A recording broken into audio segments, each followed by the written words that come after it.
अस्सलाम वालेकुम दोस्तों, खुशामदीद कहता हूँ आपको अपने यूट्यूब चैनल में।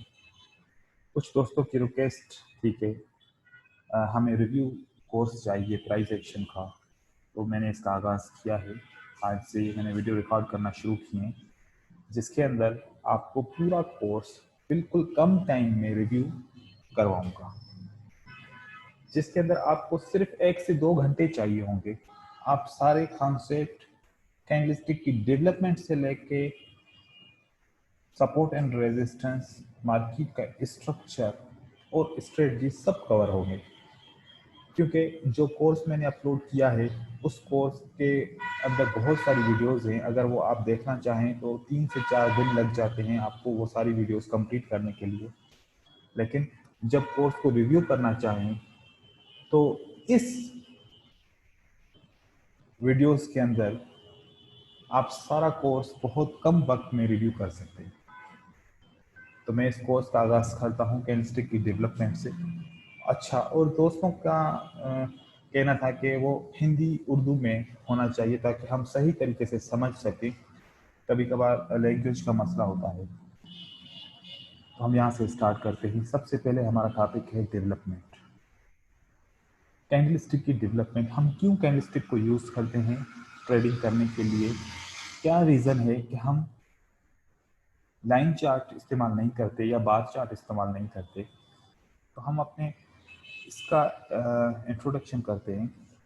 जैसा कि यहाँ पर आपको नज़र आ रहा है, इस चार्ट के अंदर कैंडलस्टिक है। अगर हम लाइन चार्ट की तरफ जाएं तो हमें मूवमेंट तो नज़र आ रही है। मार्केट ऊपर से नीचे की तरफ जा रही है, नीचे आ रही है, ऊपर जा रही है, बिल्कुल सही तरीके से मूवमेंट आ रही है नज़र। लेकिन हम डिसीजन नहीं कर पा रहे सही से कि किस जगह से एंट्री पॉइंट हमारी होनी चाहिए।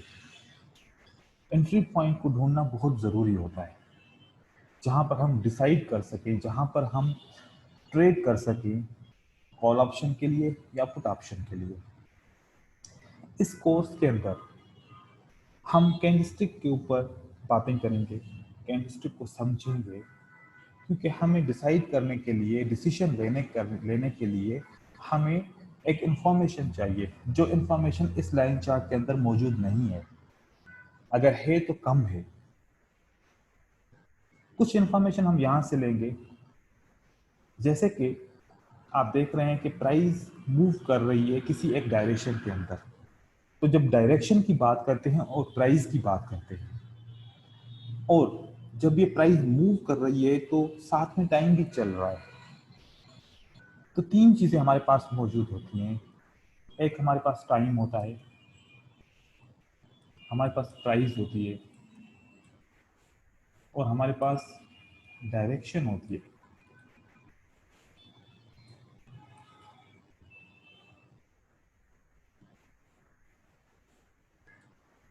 प्राइस की लाइन आप देख रहे हैं कि मूव कर रही है। जब मूव कर रही है साथ में टाइम भी चल रहा है। उसके बाद एक डायरेक्शन में जा रही है। अब वो डायरेक्शन एक अप की तरफ होता है जिसको हम अप ट्रेंड कहते हैं, एक डाउन की तरफ होता है जिसको हम डाउन ट्रेंड कहते हैं। एक डायरेक्शन ऐसा होता है कि मार्केट सीधी या एक रेंज बना के चल रही होती है, जिसको हम रेंजिंग ट्रेंड कहते हैं, रेंजिंग डायरेक्शन कहते हैं, साइडवेज भी कह सकते हैं इसको। ठीक है, हमें यहाँ पर टाइम का भी पता चला कि जब कैंडलस्टिक जब प्राइस मूव होती है तो टाइम भी चलता है साथ में, इसीलिए हम टाइम फ्रेम को यूज करते हैं। जब बात करते हैं 1 minute time frame, 5 minute time frame, 15 minute time frame, 1 hour time frame, तो इस टाइम फ्रेम को क्यों इस्तेमाल करते हैं, इसकी क्या मीनिंग होती है, और इसमें से हम क्या डिसीजन कर सकते हैं, तो वो आगे चल के मैं आपको इसके बारे में बयान करूंगा। तो यहाँ पर हमें टाइम, प्राइस और डायरेक्शन के बारे में पता चला। और दूसरा हम यहाँ पर एक और चीज़ देख रहे हैं कि किसी एक जगह से प्राइस नीचे की तरफ मूव हो रही है, फिर वहाँ से ऊपर की तरफ हो रही है, फिर नीचे की तरफ से हो रही है, ऊपर की तरफ से हो रही है, ऊपर नीचे ऊपर नीचे ऊपर नीचे प्राइस मूवमेंट हो रही है। इस मूवमेंट की वजह क्या है? क्योंकि यहाँ पर एक बात आती है कि जब बगैर किसी रीज़न के प्राइस मूव नहीं करती किसी डायरेक्शन में, चाहे वो अप ट्रेंड अप की तरफ हो, चाहे वो डाउन की तरफ हो, चाहे वो साइडवेज हो, इससे ये साबित होता है कि प्राइस जब भी मूव करती है कोई ना कोई रीजन होता है। उस रीजन को जब समझेंगे, उसके बाद जब हम ट्रेडिंग करेंगे, डिसीजन लेंगे, तो हमारे सारे डिसीजन अच्छे जाएंगे। तो रीजन के साथ ट्रेडिंग करना बहुत अच्छी होती है। जब हमें पता भी नहीं होगा कि मार्केट ऊपर जा रही है तो क्यों जा रही है, हम भी उसके साथ जा रहे हैं, जब नीचे आ रही है तो हम भी उसके साथ जा रहे हैं, तो ये ट्रेडिंग अच्छी नहीं होती। इस ट्रेडिंग के अंदर नुकसान बहुत होते हैं। तो हमें अपने मार्केट की मूवमेंट के अंदर रीजंस को ढूंढना चाहिए। इस मार्केट का जो बेसिक कॉन्सेप्ट है वो सप्लाई और डिमांड के कानून के ऊपर बना हुआ है।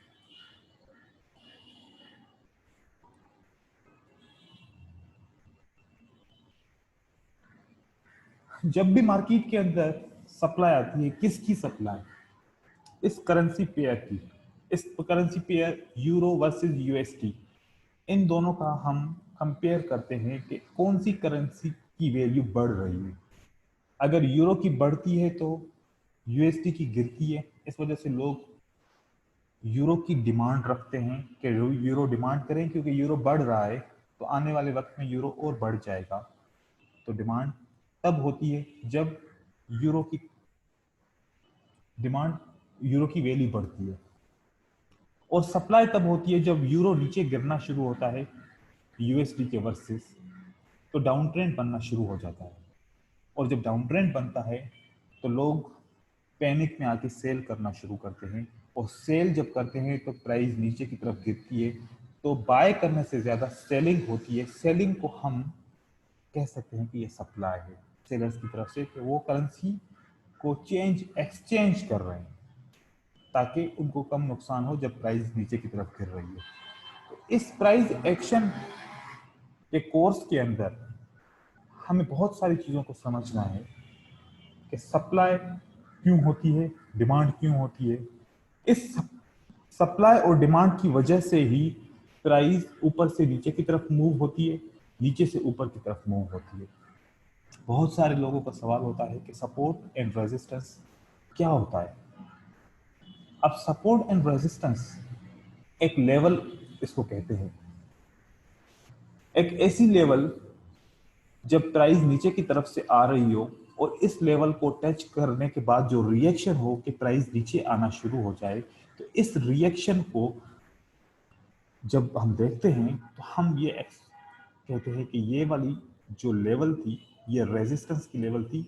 यहाँ पर बहुत सप्लाई थी जिसकी वजह से प्राइस ऊपर की तरफ नहीं जा सकी, और डिमांड कम थी, सप्लाई ज़्यादा हो गई, तो मार्केट प्राइस यहाँ से गिरना शुरू हो गई। और जब प्राइस ऊपर से नीचे की तरफ आ रही थी, यहाँ पर एक लेवल थी, इस लेवल से प्राइस नीचे और न जा सकी, यहाँ से ऊपर जाना शुरू हो गई। तो हम ये कहते हैं कि जो सप्लाई यहाँ से स्टार्ट हुई थी किसी भी जगह से, अगर कहते हैं कि यहाँ से सप्लाई स्टार्ट हुई थी, ये सप्लाई इस जगह पे आके ख़त्म हो गई, यहाँ से डिमांड स्टार्ट हो गई और डिमांड मार्केट को ऊपर की तरफ लेके जा रही है, क्योंकि सप्लाई कम हो गई है तो डिमांड बढ़ गई है। बायर और सेलर हमेशा सप्लाई और डिमांड के ऊपर काम करते हैं। लेकिन जिस जगह से प्राइस का ऊपर की तरफ मूव होना या ऊपर से नीचे की तरफ मूव होना, उन लेवल्स को हम सपोर्ट एंड रेजिस्टेंस कहते हैं। और ये सपोर्ट एंड रेजिस्टेंस सप्लाई और डिमांड की वजह से बनती है। जहां पर सप्लाई ज्यादा होगी, डिमांड से मार्केट नीचे आना शुरू हो जाएगी। मैं आपको एक मिसाल दे रहा हूं। यहां से डिमांड बहुत ज्यादा थी, मार्केट ऊपर जाना शुरू हो गई। एक ये पॉइंट आया जहां पर सप्लाई ज्यादा हो गई और डिमांड कम हो गई, तो मार्केट नीचे गिरना शुरू हो गई। तो इस रेजिस्टेंस की लाइन बनने की वजह क्या थी कि सप्लाई ज्यादा हो गई, डिमांड कम हो गई। यहीं से प्राइस ऊपर जाना शुरू हो गई। तो हम ये कंसीडर कर सकते हैं कि सप्लाई जब यहां से स्टार्ट हुई थी तो इस जगह पे डिमांड ज्यादा हो गई, सप्लाई कम हो गई, इस वजह से प्राइस रिवर्स हो गई दूसरे डायरेक्शन में। तो इस लेवल को हम सपोर्ट कह सकते हैं। जब दूसरी बात पे आते हैं तो सपोर्ट और डिमांड एक ही चीज होती है, इसमें कोई भी डिफरेंस नहीं होता। हम सपोर्ट और डिमांड को एक जैसा कंसीडर करते हैं, और सप्लाई और रेजिस्टेंस को एक जैसा कंसीडर कर सकते हैं। ठीक है। अब मार्केट में ऐसा होता है कि जब कुछ वक्त पहले यहां से डिमांड हुई थी और कुछ वक्त पहले यहां से सप्लाई हुई थी, तो बायर और सेलर ये एक्सपेक्ट करते हैं कि 10 मिनट पहले, 15 मिनट पहले, एक दिन पहले, 10 दिन पहले, एक महीना पहले इस जगह से बहुत सप्लाई हुई थी, तो अब हम उम्मीद रखते हैं कि जब प्राइस इस जगह पे वापस आएगी तो फिर से सप्लाई होना शुरू हो जाएगी। यस, तो फिर वहां से मार्केट गिरती है। तो जो पास्ट में सप्लाई की जगहें होती हैं, जो एरिया होता है, वो फ्यूचर में भी रेस्पेक्ट हो सकता है। कभी कभार रेस्पेक्ट नहीं होता। जब नहीं होता तो उसकी वजह यह होती है कि जो इस सप्लाई का जो पावर है, इस डिमांड का जो पावर है वो बहुत ज्यादा है, इसलिए डिमांड ज्यादा थी, इसमें इस सप्लाई को तोड़ के मार्केट को ऊपर की तरफ लेके गई। तो जो बेसिक कॉन्सेप्ट है सपोर्ट एंड रेजिस्टेंस का, वो सप्लाई एंड डिमांड के ऊपर बना हुआ है। और ये जो पुरानी जगह सप्लाई और डिमांड की होती हैं, ये नेक्स्ट फ्यूचर में रेस्पेक्ट हो सकती हैं। इन जगहों पे अगर डिमांड रेजिस्टेंस के पास कम हो जाए तो वो रेजिस्टेंस, वो सप्लाई एरिया दोबारा काम कर सकता है। और अगर सप्लाई जहां से हुई, मार्केट नीचे की तरफ आई और सपोर्ट की जगह पे अगर सप्लाई ज्यादा इंक्रीज हो जाती है और ये सब डिमांड की जगह बहुत कमजोर है, तो सप्लाई इसको ओवरकम करके ब्रेक कर सकती है। अब यहां पर एक लफ्ज आया ब्रेक का। जब ब्रेक का लफ्ज आता है तो हम अपनी टर्मिनोलॉजी में ब्रेक आउट की बात करते हैं। तो जब सप्लाई यहां से स्टार्ट हुई और इस सप्लाई ने इस डिमांड की लेवल को ब्रेक किया, तो हम इस ऑपरेशन को कंसीडर करते हैं कि ब्रेकआउट हुआ। जब भी कोई लेवल, कौन सी लेवल, सपोर्ट एंड रेजिस्टेंस की लेवल टूटती है तो ब्रेकआउट बनता है।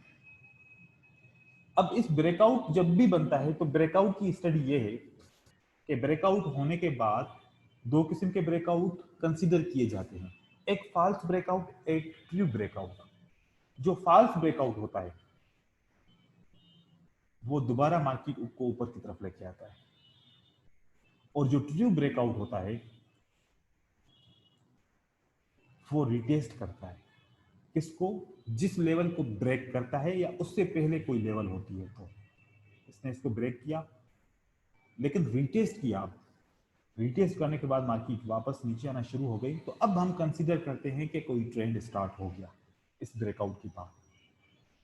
तो हम ब्रेकआउट के बारे में डिटेल में पढ़ेंगे। तो यहाँ पर बहुत सारी चीजें आज हमें पता चली कि जैसे प्राइस, टाइम, ट्रेंड। ट्रेंड एक डायरेक्शन होता है जिस डायरेक्शन में प्राइस मूव कर रही होती है। उसके बाद ये लेवल्स। अब इस लेवल्स में बहुत सारे किस्म होते हैं। किस किस किस्म से ये लेवल्स बनती हैं? ये सप्लाई और डिमांड के ऊपर ही बनती हैं, लेकिन हर सप्लाई और डिमांड की जगह का अलग अलग कॉन्सेप्ट होता है। लेकिन जो मेन कॉन्सेप्ट है वो सप्लाई और डिमांड है। जो सपोर्ट एंड रेजिस्टेंस बनती है वो सप्लाई और डिमांड की वजह से ही बनती है, इसमें और कोई किसी किस्म का कोई मसला नहीं है। उसके बाद जब लेवल्स ब्रेक होती हैं तो ब्रेकआउट होता है। उन ब्रेकआउट्स को समझना बहुत जरूरी है कि फॉल्स ब्रेकआउट हो रहा है या ट्रू ब्रेकआउट हो रहा है। हम कैसे पहचाने कि ये फॉल्स है या ट्रू है? तो ये सारी चीजें हम पढ़ेंगे इस कोर्स के अंदर। तो अब हम यहाँ पर इस नतीजे पे पहुंचे कि हम इस लाइन चार्ट से मदद नहीं लेंगे, हम इसके ऊपर ट्रेडिंग नहीं करेंगे। हमें ट्रेडिंग करने के लिए कैंडलस्टिक की जरूरत है, तो हम कैंडलस्टिक की तरफ मूव होते हैं।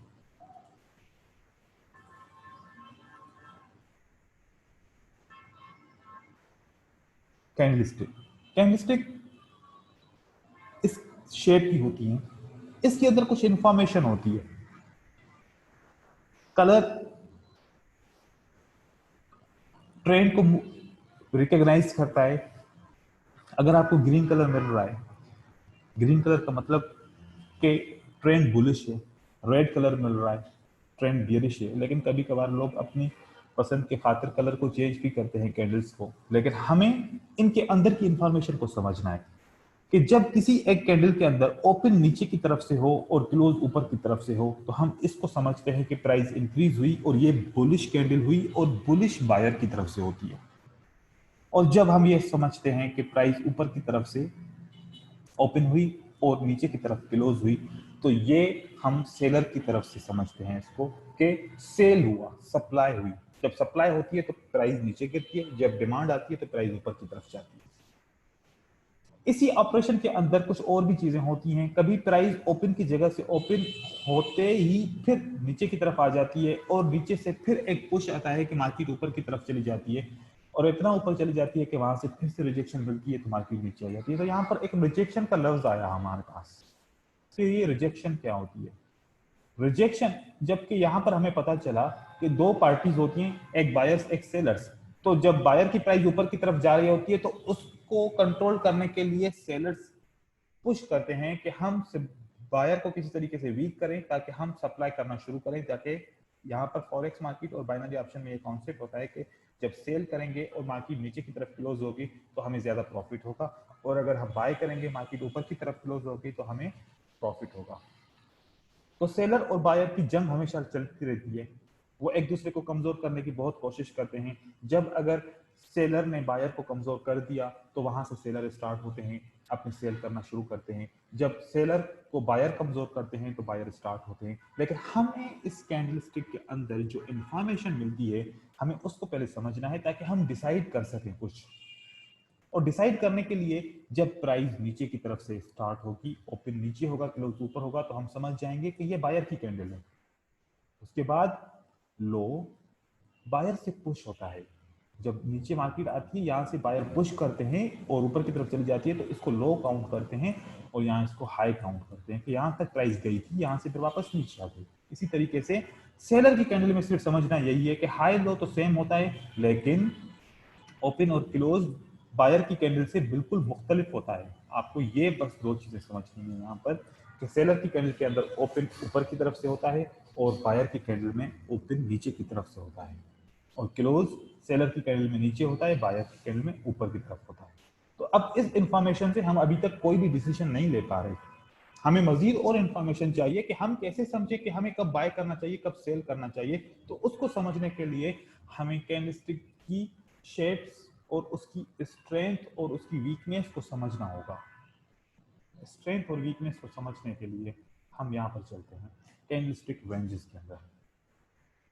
इन रेंजेस के अंदर हमें कुछ कैंडल्स के अंदर विक नजर आ रहे हैं जो कैंडल को नीचे की तरफ से है और किसी को ऊपर की तरफ से है, किसी कैंडल में दोनों तरफ से है। तो हम इनकी साइकोलॉजी को समझेंगे कि ये विक क्यों आते हैं और इसकी वजह क्या होती है। सबसे पहले जब किसी भी कैंडल के अंदर कोई भी विक नजर नहीं आता तो उसको स्ट्रांग बुलिश तस्वर किया जाता है। और अगर बायर कैंडल के अंदर नीचे से विक आता है, क्योंकि यहाँ पर सेलर ने कोशिश की नीचे लाने के लिए, यहाँ से बायर ने इतना पुश किया कि मार्केट ऊपर की तरफ क्लोज हो गई और ऊपर की तरफ से कोई सेलर की रिजेक्शन भी नहीं है। तो इसका मतलब है सेलर बहुत वीक थे, बायर बहुत स्ट्रांग थे, जिन्होंने नीचे की तरफ से पुश करके मार्केट को ऊपर की तरफ लेकर गए। ये भी स्ट्रांग बुलिश तस्वर की जाती है। और इसी किस्म से जब नीचे का विक बहुत बड़ा होना चाहिए, बड़ा हो और ऊपर की बॉडी छोटी हो, तब भी इसको स्ट्रांग बुलिश तस्वर किया जाता है, क्योंकि इसमें सेलर एंटर हुए थे लेकिन बायर ने उनको कंट्रोल करके मार्केट को ऊपर की तरफ लेके गए और क्लोज भी ऊपर हुई। तो इनको हम स्ट्रांग बुलिश कहते हैं। अगर हम सिर्फ इन कैंडलस्टिक रेंजेस की तरफ से अगर डिसीजन लेना चाहें तो हम उम्मीद रखते हैं कि जब इस किस्म के पैटर्न आते हैं तो 80% हमारी एक्सपेक्टेशन होती है कि मार्केट की नेक्स्ट कैंडल ऊपर जा सकती है, सिर्फ कैंडलस्टिक पैटर्न को, इनको रेंजेस को देखते हुए। जरूरी नहीं है कि ऐसा हो, लेकिन हम एक अब उम्मीद रखना शुरू करेंगे तो हमें डिसीजन लेना है। तो डिसीजन कितने वक्त में हम कंप्लीट करेंगे, तो ये डिसीजन लेना बहुत जरूरी होता है यहाँ पर। तो हम एक एक्सपेक्टेशन रखते हैं कि इस किस्म की कैंडल आएंगी तो उसको 80% चांसेस है कि मार्केट ऊपर की तरफ जा सकती है। और जब कैंडल स्टिक में दोनों तरफ से विक आते हैं तो इससे ये साबित होता है कि नीचे से भी सेलर ने इसको रिजेक्शन दी, लो करने की कोशिश की, ऊपर से भी इसको वीक किया। तो जब इस किस्म से हम रिजेक्शन देखेंगे तो हम इसको बुलिश तस्वर तो करेंगे लेकिन स्ट्रॉन्ग बुलिश तस्वर नहीं करेंगे। अब इस कैंडल के अंदर बॉडी बिल्कुल छोटी हो जाती है, भले ऊपर से रिजेक्शन ना है लेकिन नीचे की तरफ से बहुत बड़ी रिजेक्शन थी और यहाँ से बायर ने कंट्रोल कर दिया। स्ट्रॉन्ग नहीं कह सकते लेकिन इसको बुलिश कैंडल कहते हैं हम। उसके बाद अब इसका 80% चांसेस है कि मार्केट ऊपर जा सकती है और इसके हम कह सकते हैं कि 70% चांसेस है कि मार्केट ऊपर जा सकती है। अब ये न्यूट्रल कैंडल्स आती हैं जिसमें बॉडी विक सब बराबर होते हैं या विक थोड़ी सी बड़ी साइज के हो जाते हैं लेकिन बॉडी बिल्कुल छोटी हो जाती है, लेकिन रिजेक्शन दोनों तरफ से होती है। तो इन कैंडल्स को हम न्यूट्रल कहते हैं। न्यूट्रल कैंडल्स के लिए हमें हमारे पास 50% के चांसेस होते हैं कि इसके बाद मार्केट ऊपर भी जा सकती है और नीचे भी आ सकती है। इसी तरीके से कुछ लेस बुलिश होती है जो नीचे की तरफ से तो रिजेक्शन नहीं होती, सिर्फ ऊपर की तरफ से होती है, जिस कैंडल को बहुत ज्यादा वीक कर देते हैं, न्यूट्रल से भी वीक कर देते हैं। तो इसके पास हमारे पास 40% चांसेस होते हैं कि मार्केट ऊपर जा सकती है और 60% चांसेस मार्केट नीचे आने के होते हैं।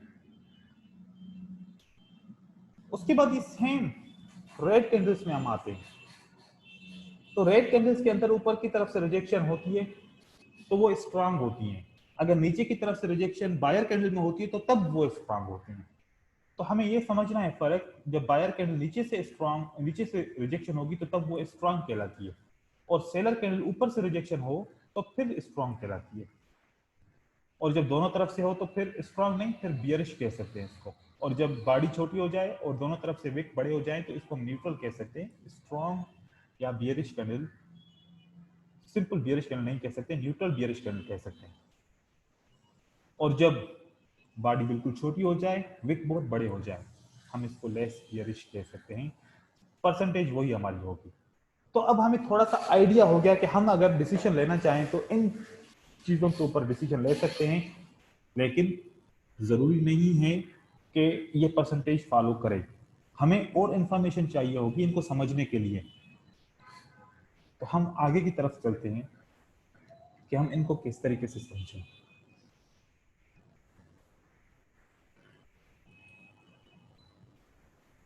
अब हम इन कैंडल्स की तरफ आते हैं जिनका एक मखसूस नाम है, जो मखसूस नाम उसके बिहेवियर के ऊपर इनको दिया गया है कि जब इस किस्म की कैंडल्स मार्केट में अपीयर होती हैं, चार्ट के अंदर अपीयर होती है, तो कोई खास किस्म का एक रिएक्शन होता है, और बार बार वही रिएक्शन होता है, अक्सर वही रिएक्शन होता है। तो इस वजह से इन कैंडल्स को नाम दिया गया है, सिग्नल के तौर पे इन कैंडल्स को ट्रेड किया जाता है कि जब भी ऐसी कैंडल बनेगी तो बिहेवियर ऐसा होगा। तो मैं यहां पर एक बात करता चलूं कि जब हम साइकोलॉजी के ऊपर बात करते हैं कि कैंडल स्टिक साइकोलॉजी, वो बिहेवियर के ऊपर डिपेंड करती है। जब एक बिहेवियर बार बार हो रहा हो तो हम उससे एक्सपेक्टेशन ये रखते हैं कि जब पिछली दफा ऐसा हुआ था या इससे 20 दफा पहले ऐसे हुआ था तो रिएक्शन ये निकला था, तो हम उस रिएक्शन के ऊपर यकीन रखते हुए हम ट्रेड करते हैं कॉल का या पुट ऑप्शन का। तो कैंडलस्टिक साइकोलॉजी कैंडलस्टिक बिहेवियर के ऊपर डिपेंड करती है। वो बिहेवियर बॉडी के ऊपर हो, वो बिहेवियर विक के ऊपर हो, वो विक हो या टेल हो, वो 2 कैंडल के साथ का कोई बिहेवियर हो, 3 कैंडल के साथ का हो, 10 कैंडल के साथ का हो, एक चार्ट का बिहेवियर हो, एक पैटर्न का बिहेवियर हो, किसी भी किस्म की चीज का बिहेवियर कैंडलस्टिक के अंदर जब उसके ऊपर हम ट्रेड करते हैं तो उसको हम कैंडलस्टिक साइकोलॉजी कहते हैं कि जब भी इस किस्म के बिहेवियर बार बार अपीयर होते हैं तो ऐसा होता है। हम किसी की सोच के ऊपर काम करते हैं और ये सोच इन कैंडलस्टिक के ऊपर से हम लेते हैं, तभी इसको हम कैंडलस्टिक साइकोलॉजी कहते हैं। कैंडलस्टिक साइकोलॉजी कोई और एजुकेशन नहीं है, हम इनके बिहेवियर को समझते हैं और बिहेवियर के ऊपर ट्रेडिंग करते हैं, तब हम कहते हैं कि ये कैंडलस्टिक साइकोलॉजी है। इस साइकोलॉजी को समझने के लिए जब इस किस्म के पैटर्न आते हैं तो नेक्स्ट क्या पैटर्न, क्या कैंडल आती है, तो ज्यादातर हम उन चीजों को समझेंगे। जब भी ये वाली कैंडल आती है तो इसको हैमर का नाम दिया जाता है, हैमर की तरह दिखता है, स्ट्रॉन्ग है कि इसके बाद मार्केट ऊपर जा सकती है। और इसको सेलर की तरफ से वीक कैंडल समझा जाता है कि सेलर बहुत वीक हो गए हैं, जब सेलर वीक होंगे तो बायर स्ट्रांग होंगे, बायर स्ट्रांग होने की कोशिश करेंगे, और जब बायर स्ट्रांग होंगे तो मजीद और स्ट्रांग होंगे। इसी तरीके से ये कैंडल तस्वर की जाती है इन्वर्टेड हैमर, लेकिन ये कैंडल इतनी स्ट्रांग नहीं होती जितनी ये हैमर स्ट्रांग होता है।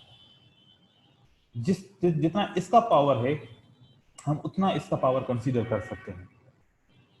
इसमें सेलर स्ट्रांग नहीं है, इसमें बायर स्ट्रांग नहीं है, लेकिन बायर कंट्रोल किए हुए हैं सेलर्स को। सेलर की रिजेक्शन इस कैंडल के अंदर मौजूद है ऊपर की तरफ से, लेकिन हम इसको स्ट्रांग कैंडल नहीं कह सकते। इस कैंडल को बहुत स्ट्रांग कह सकते हैं क्योंकि सेलर ने, बायर ने भी कोशिश की ऊपर लेके जाने के लिए, लेकिन वहां से फिर सेलर ने इसको पुश किया, मार्केट नीचे की तरफ आ गई और क्लोज भी न्यू लो की तरफ होती है। तो ये वाली कैंडल ज्यादा स्ट्रांग है इस कैंडल के बनिस्बत। तो ये दोनों कैंडलस्टिक को कंपेयर करते हैं तो ये वाली कैंडलस्टिक स्ट्रांग है, ये वाली वीक है। यहां पर ये वाली कैंडलस्टिक ज्यादा स्ट्रांग है और ये वाली वीक है। इनके मखसूस नाम है और ये नाम चेंज भी होते रहते हैं ट्रेंड की वजह से। जो डायरेक्शन मैंने आपको समझाया उस डायरेक्शन की वजह से इनका नाम चेंज हो सकता है। अगर हम डाउन ट्रेंड के अंदर होंगे और ये सारी कैंडल्स हमें मिलेंगी तो इनका नाम चेंज होगा, और अगर हम अप ट्रेंड में होंगे ये सारी कैंडल्स मिलेंगी तो इनका नाम चेंज होगा। अब वो कैसे, सबसे पहले डाउन ट्रेंड का पढ़ते हैं। अब डाउन ट्रेंड में आती है तो इसको हैमर कहेंगे, बुलिश हैमर कह सकते हैं, इसको bearish hammer, inverted hammer, bearish inverted hammer. अब जब हम अप ट्रेंड में होंगे तो हम इसको हैंगिंग मैन कह सकते हैं, इसको शूटिंग स्टार कह सकते हैं। ये शूटिंग स्टार का नाम इस वजह से आता है कि इसको हम शूटिंग स्टार कह सकते हैं अगर अप ट्रेंड में आ जाएं तो। इनको भी कंसीडर कर सकते हैं, लेकिन ये अक्सर ट्रेडर्स इसको कंसीडर नहीं करते हैंगिंग मैन और शूटिंग स्टार, लेकिन ये बियरिश सिग्नल होते हैं कि जब इस किस्म के सिग्नल अपीयर होते हैं end of the up trend में तो इसको बियरिश कंसीडर किए जाते हैं कि मार्केट यहां पर बिल्कुल वीक हो गई है, तो पॉसिबल है कि मार्केट यहां से नीचे की तरफ आ सकती है। तो हम आगे की तरफ चलते हैं मजीद और। सपोर्ट एंड रेजिस्टेंस हर एक कैंडल के अंदर मौजूद होती है, जो कैंडल शो कर रही होती है कि कहां से रिजेक्शन आती है, कहां से सपोर्ट मिलती है। सपोर्ट एंड रिजेक्शन एक कैंडल के अंदर से मिलती है। जब नीचे की तरफ से रिजेक्शन सपोर्ट होती है, रिजेक्शन होती है तो इसके नीचे वाले हिस्से को हम सपोर्ट कह सकते हैं, ऊपर की तरफ से रिजेक्शन होती है तो ऊपर वाले हिस्से को रेजिस्टेंस कह सकते हैं। तो हम कैंडलस्टिक के अंदर सपोर्ट एंड रेजिस्टेंस को समझ सकते हैं कि कहां पर सपोर्ट है, कहां पर रेजिस्टेंस है। और ये सपोर्ट एंड रेजिस्टेंस किस चीज को शो करता है, सप्लाई और डिमांड को। अब यहाँ से हम थोड़ा सा तेज तेज चलेंगे क्योंकि अब हम काफी इंट्रोडक्शन कर चुके हैं इन चीजों का। हम इनको ट्रेड कैसे करेंगे हम उनकी तरफ चलते हैं, यहाँ पर चलते हैं। जब भी ये प्राइस को ट्रेड किया जाता है, प्राइस जब सामने उसके पास कोई लेवल आ जाती है तो वहां से रिएक्शन देती है, या नीचे की तरफ से लेवल आ जाए तो रिएक्शन देती है, और जब इनको क्रॉस करती है तो रिएक्शन कुछ और होता है। जब इनके नीचे बंद होती है सपोर्ट एंड रेजिस्टेंस के पास, उससे नीचे बंद होती है या उसके ऊपर बंद होती है तो रिएक्शन कुछ और होता है। तो हम उन रिएक्शन को समझेंगे। जब हम डाउन ट्रेंड की तरफ से नीचे आ रहे थे तो हमें एक ग्रीन कलर का हैमर मिला। इस हैमर का मतलब यह हुआ कि जब दो कैंडल आपस में कलर चेंज करती हैं, यहां से सेलर आ रहे थे, यहां से बायर आ गए, इसका मतलब है कि डिमांड यहां पर बढ़ गई, सप्लाई कम हो गई। और ये लेवल नई भी हो सकती है, ये लेवल पुरानी भी हो सकती है, पास्ट में जिस प्राइस एक्शन को हम समझें कि पास्ट में भी कोई लेवल हो सकती है, और ये नई लेवल भी बन सकती है, पॉसिबल है। तो इस लेवल को हम कहते हैं सपोर्ट। और जब कैंडल सपोर्ट के ऊपर क्लोज होगी और इसके ऊपर कोई भी किसी भी किस्म की रेजिस्टेंस नहीं होगी तो नेक्स्ट कैंडल ऊपर की तरफ जा सकती है। और जब ये कैंडलस्टिक डाउन ट्रेंड के बाद ये बनती है और यहां पर किसी किस्म की रेजिस्टेंस होती है, ऑलरेडी पास्ट कोई लेवल होती है, तो वहां से मार्केट नीचे की तरफ आती है। तो हमें जब भी ये कैंडल मिलेंगी तो हम इसकी क्लोजिंग प्राइस के ऊपर एक लाइन रखेंगे, तो वहां से हमें समझ में आ जाएगी कि यहाँ पर कोई किसी किस्म की लेवल है या नहीं है। उसके बाद यहाँ पर डाउन ट्रेंड में फिर हमें एक बियरिश हैमर मिलता है जो हमें यह बताता है कि सेलर्स बिल्कुल वीक हो गए हैं।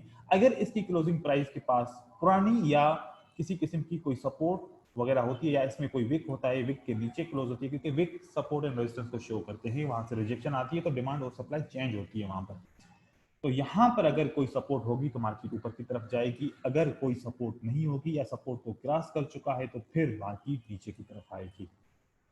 इसी तरीके से जब ये ऊपर की तरफ से मिलता है अप ट्रेंड में और कोई भी रेजिस्टेंस ऊपर नहीं होती तो मार्केट और कंटिन्यू करती है, अगर रेजिस्टेंस होती है तो मार्केट नीचे की तरफ आती है। और जब ये रेड हैमर की तरह दिखने वाला है जिसको हैंगिंग मैन कहते हैं, अगर ये अपीयर हो जाए तो ये तो कंफर्म हो गया कि यहां पर कोई रेजिस्टेंस थी पुरानी या यहां पर डिमांड और सप्लाई चेंज हुई। अब इसकी क्लोजिंग प्राइस के पास अगर कोई पुरानी सपोर्ट लेवल होगी तो फिर यहां से मार्केट नीचे की तरफ नहीं आएगी, यहां से ऊपर की तरफ चली जाएगी। और उसके बाद अगर यहां पर किसी भी किस्म की कोई लेवल नहीं होगी तो फिर मार्केट को कोई भी रोक नहीं सकता, मार्केट नीचे की तरफ आ जाएगी। सेम यहां पर डाउन ट्रेंड में नीचे की तरफ आ रहे थे और एक सपोर्ट लेवल मिल गई जहां पर ये इन्वर्टेड हैमर मिला। इस इन्वर्टेड हैमर को हम क्या समझते हैं कि बायर ने कंट्रोल किया। अजान हो रही है तो हम 2 मिनट इंतजार करते हैं।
ठीक है, जब हम डाउन ट्रेंड की तरफ से नीचे आ रहे थे तो इन्वर्टेड हैमर, जो बुलिश इन्वर्टेड हैमर हमें मिला, इससे ये साबित होता है कि इस जगह पे कोई भी पुरानी सपोर्ट थी जिसकी वजह से सप्लाई और डिमांड चेंज हुई है।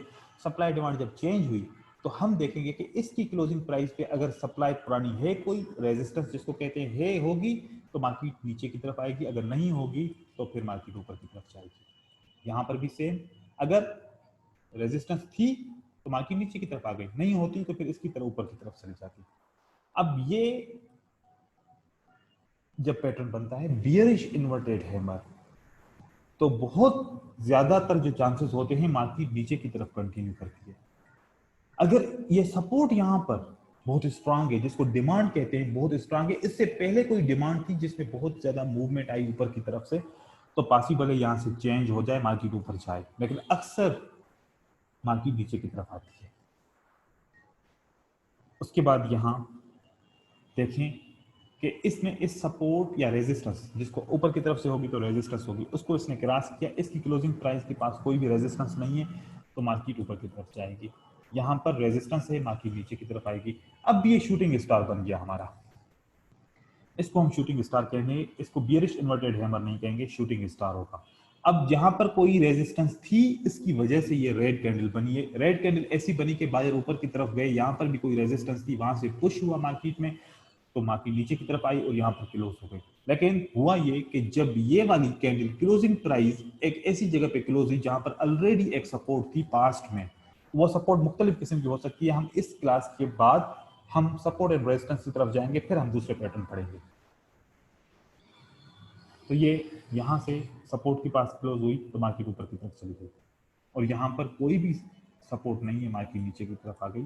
तो उम्मीद है कि इस किस्म के पैटर्न आप सपोर्ट एंड रेजिस्टेंस से ट्रेड कर सकते हैं, लेकिन आपको पैटर्न की स्ट्रेंथ और वीकनेस को समझना बहुत जरूरी है, कैंडलस्टिक की स्ट्रेंथ और वीकनेस को समझना बहुत जरूरी है।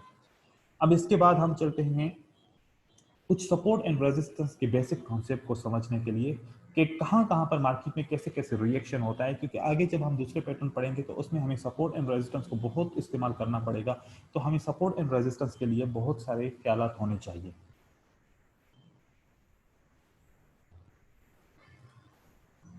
हम इस चार्ट को कैंडलस्टिक में कन्वर्ट करते हैं और टाइम फ्रेम को हम 1 मिनट में करते हैं।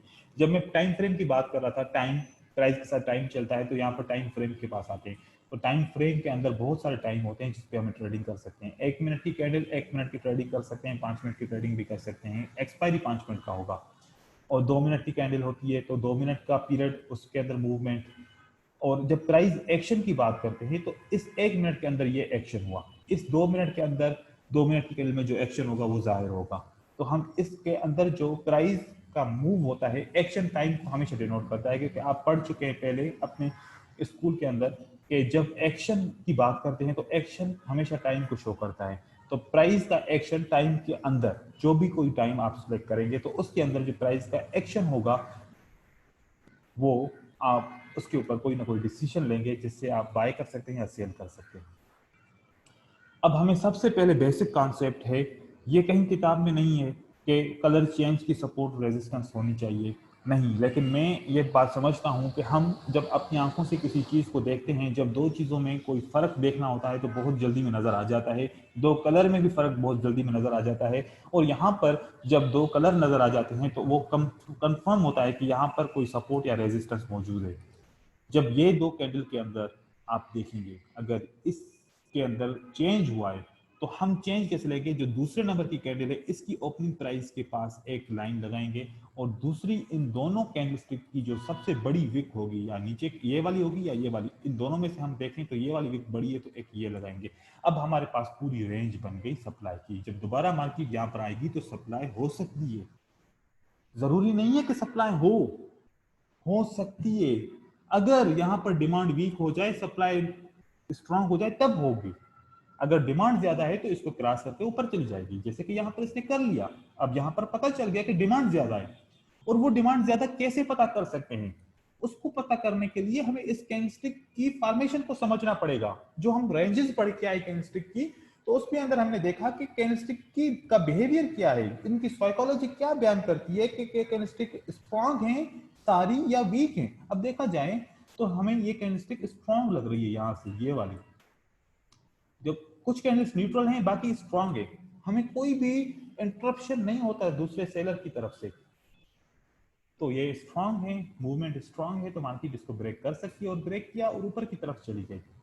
तो हमें समझना यह था कि जब दो कैंडलस्टिक के अंदर कलर चेंज होता है तो वो सपोर्ट एंड रेजिस्टेंस इसको काउंट कर सकते हैं। इसी जगह से यहाँ से कलर चेंज है तो इसी तरीके से हम सपोर्ट एंड रेजिस्टेंस इसको काउंट कर सकते हैं। और जो भी नीचे की तरफ विक होगा लंबा, उसको हम काउंट करेंगे तो यहाँ पर सपोर्ट होगी। अब देखिए कि पहले यहाँ से डिमांड हुई थी तो मार्केट ऊपर गई, जब दोबारा प्राइस इस जगह पे आई तो फिर से डिमांड स्टार्ट हुई तो मार्केट ऊपर की तरफ चली गई। तो जो पुरानी डिमांड भी काम करती है, पुरानी सपोर्ट भी काम करती है, लेकिन कितनी बार करती है ये समझना बहुत जरूरी है। ट्रेडर्स ये कहते हैं कि 2 दफा कम से कम सपोर्ट या रेजिस्टेंस टेस्ट रेस्पेक्ट करती है, लेकिन जरूरी नहीं है कि करे, लेकिन कर सकती है। तो 2 दफा एक्सपेक्टेशन ज्यादा होती है कि वो सपोर्ट या रेजिस्टेंस काम करती है। दो तीसरी दफा में वो ब्रेक हो सकती है, कभी कभार तो पहली दफा में भी हो सकती है। वो तब पता चलेगा कि जब हम कैंडलस्टिक के बिहेवियर को, उसकी वीकनेस और स्ट्रेंथ को समझेंगे। हमें उसके बाद में जाना है उसके पास, लेकिन अभी हमें इस कलर चेंज को समझा। उसके बाद ये कलर चेंज हो गया, एक यहाँ पर एक इस किस्म का ये नंबर नजर आ रहा है जिसको पीछे आखिर में 2 जीरो 3 जीरो या 1 जीरो होता है, इसको कहते हैं राउंड नंबर। राउंड नंबर जो होता है मार्केट में चार्ट के अंदर, वो सपोर्ट एंड रेजिस्टेंस का काम करता है, क्योंकि बायर और सेलर जो होते हैं वो हमेशा कोई ऐसी लेवल ढूंढते हैं जो मशहूर होती है। अब ये वाली लेवल स्ट्रांग होती है जहां पर 2 जीरो हों, जहां पर 3 जीरो हों। अगर सिंगल जीरो में आपको दिखाऊं तो ये भी होगी लेकिन कम होगी। यहां पर देखें कि सिंगल जीरो आ रहा है, ये स्ट्रांग है लेकिन कम है। यहां पर सपोर्ट ने काम किया, यहां पर रेजिस्टेंस ने काम किया, यहाँ पर बिल्कुल रेजिस्टेंस मिली, लेकिन जो ये वाली लेवल है बहुत ज्यादा स्ट्रांग होती है, और इससे भी बड़ी लेवल स्ट्रांग होती है जो 3 जीरो की होती है। अब यहाँ पर अगर हमें मिलती है तो हम, यहाँ पर हमें मिल गई एक लेवल जो बहुत बड़ी स्ट्रांग होती है, जिसमें 3 जीरो पीछे आ जाते हैं। यहाँ पर 2 जीरो आ गए, यहाँ पर 1 जीरो आ गया, तो ये तीनों राउंड नंबर कहलाते हैं, और ये सपोर्ट एंड रेजिस्टेंस का काम करते हैं। और ये सपोर्ट एंड रेजिस्टेंस का इस तरीके से काम करते हैं, यहाँ पर एक कॉन्सेप्ट को समझना है। एक ही लाइन है, प्राइस ऊपर की तरफ से आ रही है तो सपोर्ट का काम करेगी, प्राइस नीचे की तरफ से आ रही है तो रेजिस्टेंस का काम करेगी। तो हम जब बात करते हैं एस एन आर, तो वही होता है कि एक ही लेवल सपोर्ट भी हो सकती है, रेजिस्टेंस भी हो सकती है, लेकिन प्राइस की मूवमेंट कहां पर है, ऊपर की तरफ से या नीचे की तरफ से, इसको समझना बहुत जरूरी होता है। चलो हमें ये बातें क्लियर हो गई, राउंड नंबर की सपोर्ट एंड रेजिस्टेंस भी क्लियर हो गई, कलर चेंज की भी सपोर्ट एंड रेजिस्टेंस क्लियर हो गई। अब एक और हमें सपोर्ट एंड रेजिस्टेंस का समझना है। जब कैंडलस्टिक के अंदर पास्ट में कोई भी कैंडल्स नहीं होगी, जैसे कि यहां पर इस यहां से लेके कोई भी कैंडल्स नहीं है, तो हमें सपोर्ट एंड रेजिस्टेंस चाहिए, तो हम कैसे पता करेंगे? तो हमें सपोर्ट एंड रेजिस्टेंस के लिए कैंडलस्टिक की 50% बॉडी को लेना होता है, कि इस क्लोजिंग प्राइस से ओपनिंग प्राइस के दरमियान में जो 50% की लेवल बनती है, वो हमारी सपोर्ट एंड रेजिस्टेंस को तस्वीर किया जाता है कि वो हमारी सपोर्ट एंड रेजिस्टेंस है। अब हम देखा जाए तो ये हमारी 50% लगभग लेवल बनती है। इस लेवल को जब हम ड्रॉ करेंगे तो हमें एक सपोर्ट एंड रेजिस्टेंस का पता चल जाएगा। अब ये इस लेवल के पास देखें कि यहाँ पर सपोर्ट थी, यहाँ पर सपोर्ट थी, सपोर्ट रेजिस्टेंस, क्योंकि जब लेवल से नीचे प्राइस होगी तो रेजिस्टेंस का काम करेगी, ऊपर से होगी तो सपोर्ट का काम करेगी। अब लगभग ये सपोर्ट एंड रेजिस्टेंस का काम कर रही है यहाँ से, और हम पीछे की तरफ जाएंगे तो जरूर ये कहीं ना कहीं सपोर्ट एंड रेजिस्टेंस होगी। आप देखें कि क्लियर कट ये ब्रेकआउट लेवल और ये सपोर्ट लेवल। तो किसी भी कैंडल का जब पास्ट में प्राइस एक्शन ना हो तो 50% लेंगे तो वो सपोर्ट एंड रेजिस्टेंस का काम कर सकती है, और अगर आपको कोई और लेवल नहीं मिलती तो। दूसरा, जब दो कैंडल आपस में एक दूसरे को क्रॉस करते हैं तो वहां पर एक ब्रेकआउट बनता है। जैसे कि अगर मैं एक बात करूं, यहां पर एक ये इस जगह पे बात करता हूं अगर, कि जब एक प्राइस ऊपर की तरफ जाती है, नीचे की आती है, ऊपर की तरफ जाती है, फिर नीचे आके ब्रेक करती है, तो इसने इस लेवल को ब्रेक किया। अगर मैं यहां पर कैंडलस्टिक्स बना लूं,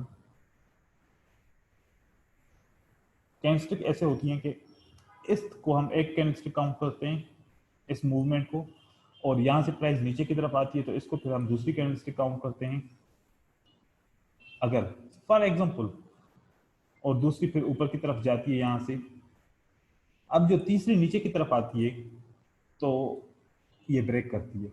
जब ब्रेक करती है, ये लेवल ब्रेक होती है, तो इस लेवल के ब्रेकआउट हम इसी तरीके से ढूंढेंगे, जैसे कि ये ब्रेकआउट हुआ, जैसे कि ये ब्रेकआउट हुआ, जैसे कि ये ब्रेकआउट हुआ, जैसे कि यहां पर ब्रेकआउट हुआ। आप देखें कि इसी ब्रेकआउट के लेवल के ऊपर मार्केट रिएक्ट करती है, इसको भी हम सपोर्ट एंड रेजिस्टेंस काउंट करते हैं, क्योंकि यहां पर पता चलता है कि किसने कंट्रोल किया किस कैंडल को। बायर की कैंडल ने को सेलर की कैंडल ने कंट्रोल किया, सेलर ने कंट्रोल किया, सेलर ने कंट्रोल किया, सेलर ने कंट्रोल किया, सेलर ने कंट्रोल किया। यहां पर देखें कि जब सेलर ने कंट्रोल किया, ये लेवल बनी, तो यहां पर रिएक्ट हुआ। रिएक्शन और रिवर्सल ये दोनों अलग चीजें होती हैं। किसी लेवल के पास रिएक्शन हो, जरूरी नहीं है कि रिवर्सल भी हो, रिवर्सल के तरीकेकार अलग होते हैं, वो भी हम इस कोर्स के अंदर बयान करेंगे। जब यहां पर हमें पता चल गया कि इस कैंडल के को जब ये क्रॉस करते हैं तो एक ब्रेकआउट होता है, ब्रेकआउट के बाद रिट्रेसमेंट होती है, रिट्रेसमेंट के बाद मार्केट नीचे आती है, ये हमारी बात का टॉपिक है, लेकिन ये सपोर्ट एंड रेजिस्टेंस के लिए यूज कर सकते हैं हम। अब यहां पर हम आते हैं, यहां पर देखें कि इस फर्स्ट कैंडल को इसने ब्रेक किया, ये नेक्स्ट टाइम के लिए सपोर्ट एंड रेजिस्टेंस का काम कर सकती है। अगर हम यहाँ पर प्राइस मिलेगी तो देखें कि यहाँ पर सपोर्ट एंड रेजिस्टेंस का काम करेगी। अब देखें इसी जगह से सपोर्ट हुई, इसी जगह पर कैंडल क्लोज हुई तो ऊपर की तरफ खुली, यहाँ पर उसी जगह पर रेजिस्टेंस हुई। तो ये कॉन्सेप्ट जो होते हैं ये मार्केट के कॉन्सेप्ट हैं, ये मेरे अपने कॉन्सेप्ट नहीं है।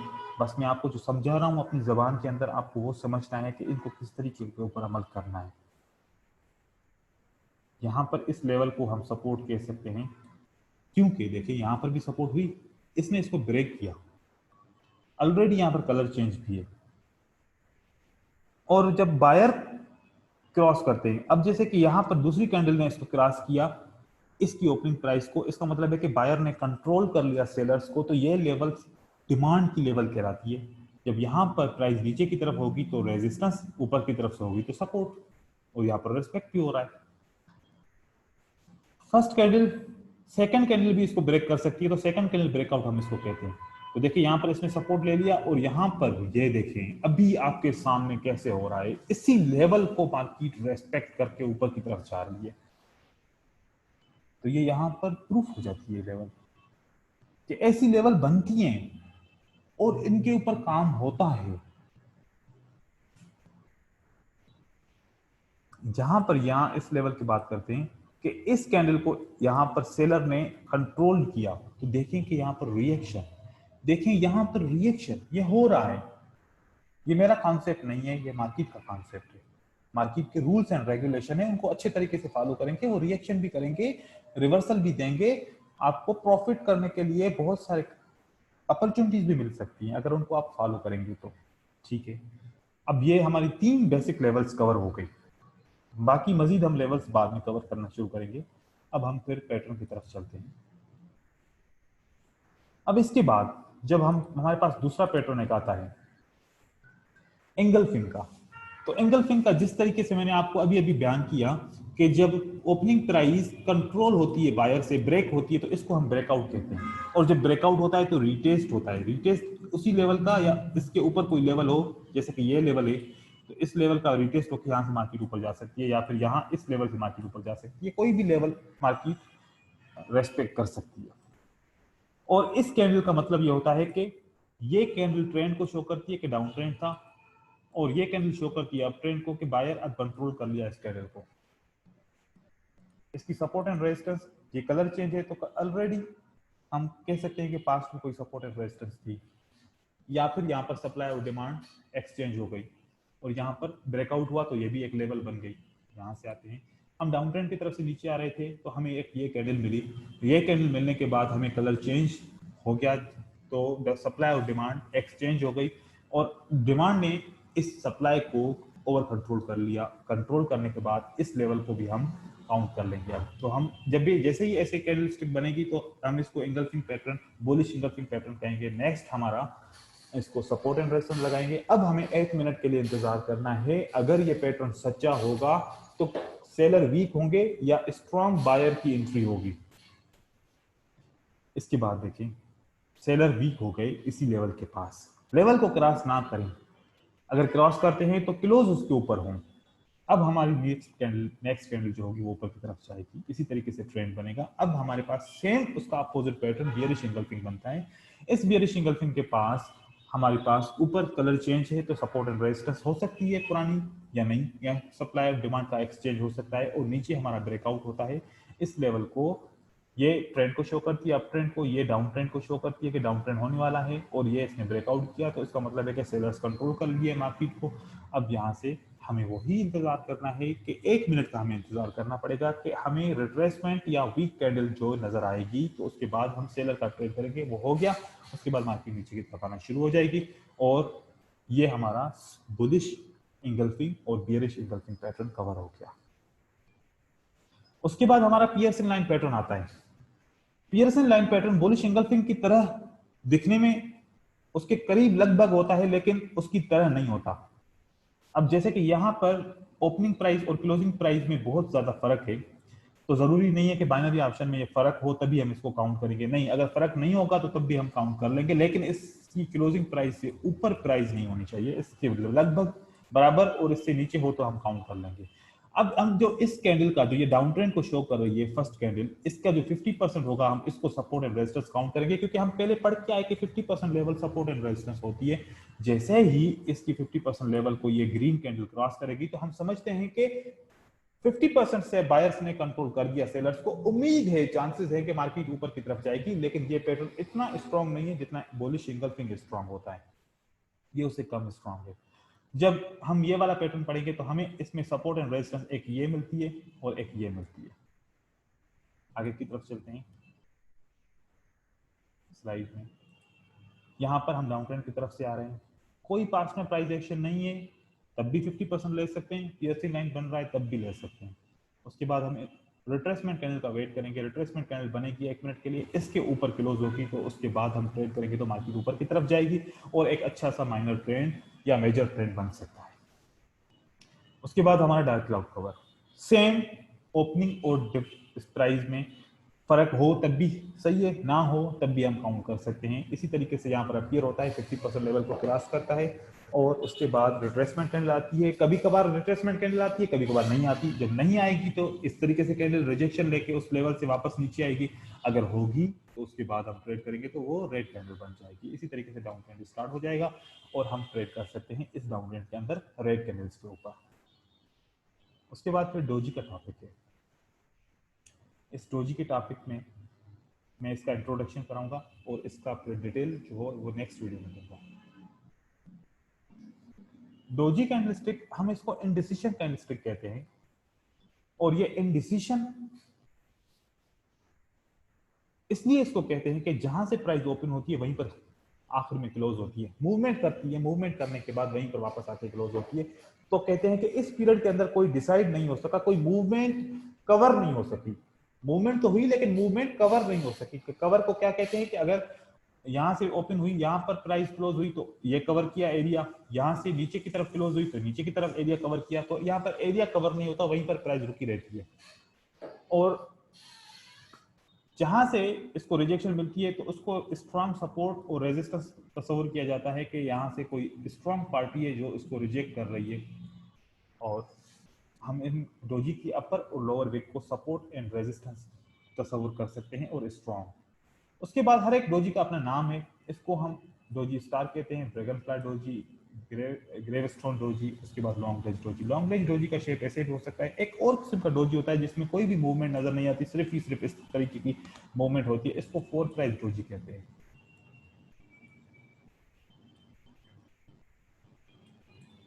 ये बहुत कम बनते हैं मार्केट में, लेकिन ये वाले अक्सर बनते हैं। अब इसकी डिटेल हम नेक्स्ट वीडियो में पढ़ेंगे कि हम डोजी को कैसे पढ़ेंगे, उसका ट्रेड कैसे करेंगे। यहाँ तक वीडियो देखने का शुक्रिया। अल्लाह हाफिज।